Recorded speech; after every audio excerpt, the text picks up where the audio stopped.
A land dweller he, and she, sea-bound.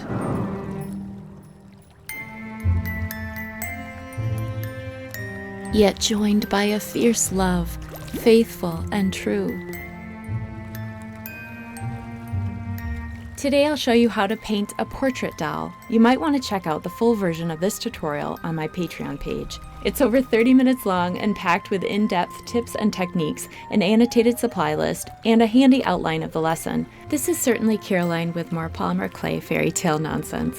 This series teaches how to make a mermaid art doll. If you haven't already watched the first 4 parts to this series, look for the playlist here and down in the description.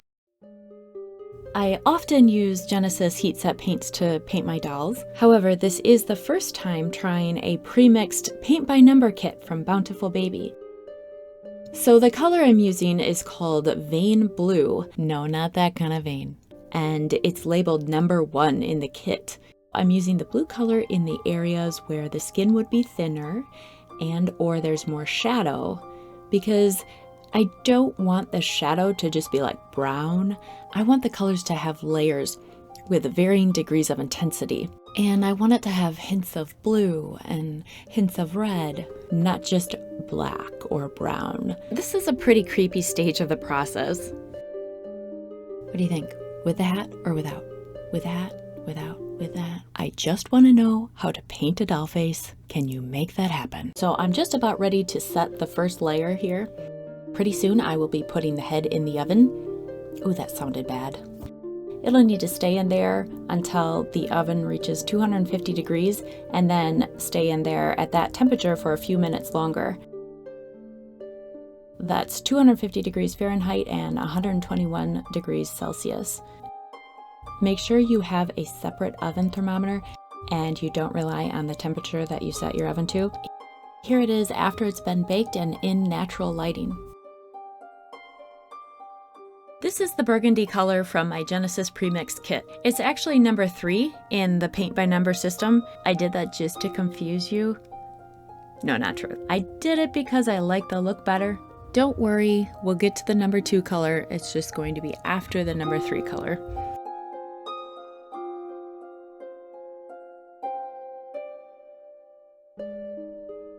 And my paintbrush has very little paint on it, so I'm using it to feather it out. I want the paint to blend pretty seamlessly into the baked clay.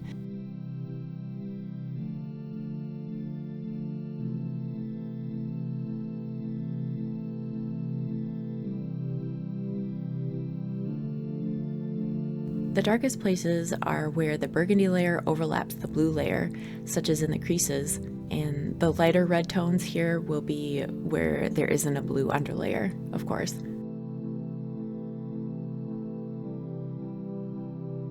And the second layer is done, so I'm going to go ahead and bake her and set this paint.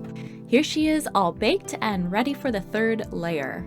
I'm using Bountiful Baby's pre-mixed paint called Baby Skin. I dab it on for the highlights.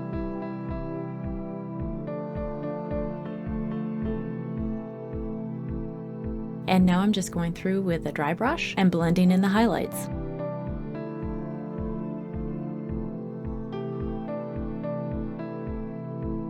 Time to paint the whites of the eyes. I'm using very thinned out white paint, and I'm taking care not to paint all the way into the creases. I'm using very thin paint because I need it to spread around easily, and eyeballs are not perfectly white, so I want a thin enough white layer so that some of the blue and purple colors from the first 2 layers come through. After I paint both eyeballs white, I want her to go in the oven.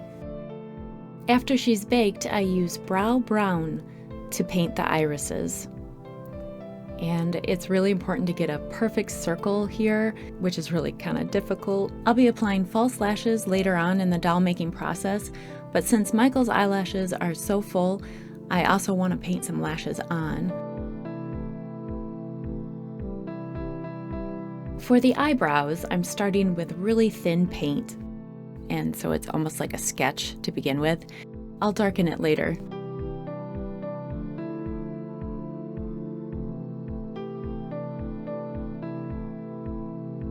These eyebrows actually ended up being a little too thin.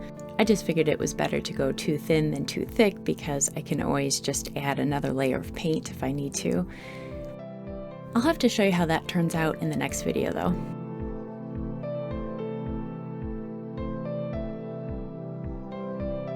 I'm going to lightly touch the beauty mark with the brown color here, and the face is done. It doesn't look done though because she needs hair, and she definitely needs a glossy varnish for her eyes, which will come later. If you'd like to help support this channel over on Patreon, I've got some goodies planned. For only $5 a month, you'll have access to 2 full-length Art Along With Me lessons each month. Not only will these lessons be packed with tips and techniques, but they'll be longer and slowed down. They'll come with annotated supply lists and lesson notes, all designed to help bring your doll and mini making skill to the next level. I really hope this will be useful to you, and if it's not, just cancel, no problem. Okay, enough about that. Let's talk about what's coming up on YouTube here. Part 6 will be about making the armature, sculpting and blushing the body, and making the tail. So if you haven't already, be sure to subscribe and hit that bell icon so you don't miss anything. Thanks so much for watching.